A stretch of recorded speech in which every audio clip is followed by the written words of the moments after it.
toto je nový Ford Ranger. V České republice v podstatě nekoupíte lepší terénní pick-up. Nevěříte? Ukážu vám, v čem je tak výjimečný. O kvalitách Rangeru mluví mimo jiné statistiky prodeje. Aktuálně se jedná o nejprodávanější vůz svého segmentu v Evropě. Tento nový model má modernější vzhled, a to hlavně čelní masky. Upravena je ale také zadní část. Bočnice jsou vyšší a vzniklo tak více místa pro náklad. Pod novým kabátem, tedy karoserií se značným podílem vysokopevnostních ocelí, je pak kvalitní a spolehlivá technika, která vám zajistí, abyste se vždy v bezpečí dostali ke svému cíli. Nový Ranger má totiž skvělé terénní schopnosti, k tomu přispívá žebřinový rám a také zvětšená světlá výška až na 230 mm. Technici u Fordu zapracovali také na rozmístění důležitých komponentů tohoto nového Rangeru, tak aby nedošlo k jejich poškození při jízdě po různých typech povrchu. Díky tomu může tak tento pick-up také brodit vodou až do výšky vodního sloupce 80 cm. To žádný jiný u nás prodávaný terénní pick-up nedokáže. Samozřejmostí je pohon všech kol. Ranger má elektronicky ovládanou přídavnou převodovku, která umožňuje řidiči kdykoliv za jízdy do rychlosti 120 km za hodinu přepínat mezi režimy 4x2 a 4x4. K dispozici je ale také redukovaný převod a v průchodu náročným terénem pomáhá i elektronická závěrka zadního diferenciálu. Můžete si zvolit i klasickou mechanickou.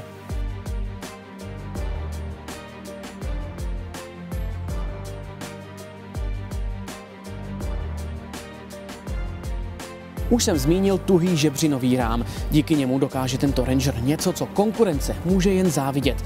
Za tímto pick-upem totiž můžete táhnout přívěs o hmotnosti až 3,5 tuny, což neumí žádný jiný v Evropě prodávaný terénní pick-up. Ať už jedete terénem nebo po asfaltové cestě, táhnete přívěs nebo jen vezete rodinu na výlet, užívat si budete nový interiér. Ford se snažil i do pick-upů přenést komfort z běžných osobních vozů.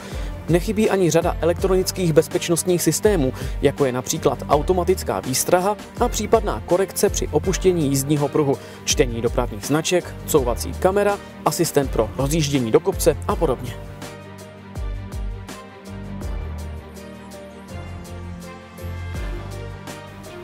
Když se na to podívám tak trošku s nadsázkou, tak toto auto by klidně mohlo nahradit takové rodinné SUV.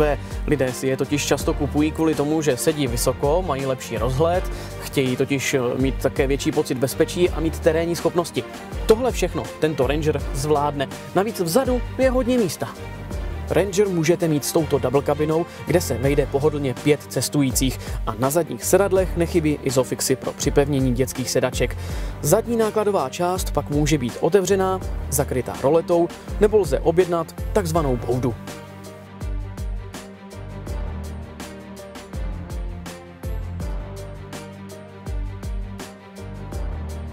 V České republice bude Ranger dostupný s motorem 2,2 TDCi ve variantách 96 a 118 kW a s pětiválcovou 3.2 o výkonu 147 kW.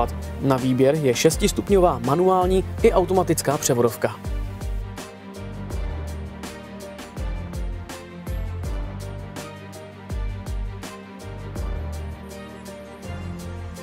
Ranger má tedy řadu předností. Další je cena. V základní výbavě XL stojí 491 900 bez DPH. No a za své peníze dostanete už pohon všech kol, vyhřívané čelní sklo nebo audio soupravu z Bluetooth. Pokud tedy chcete auto, na které je spolehnutí, tak s tímto chybu neuděláte.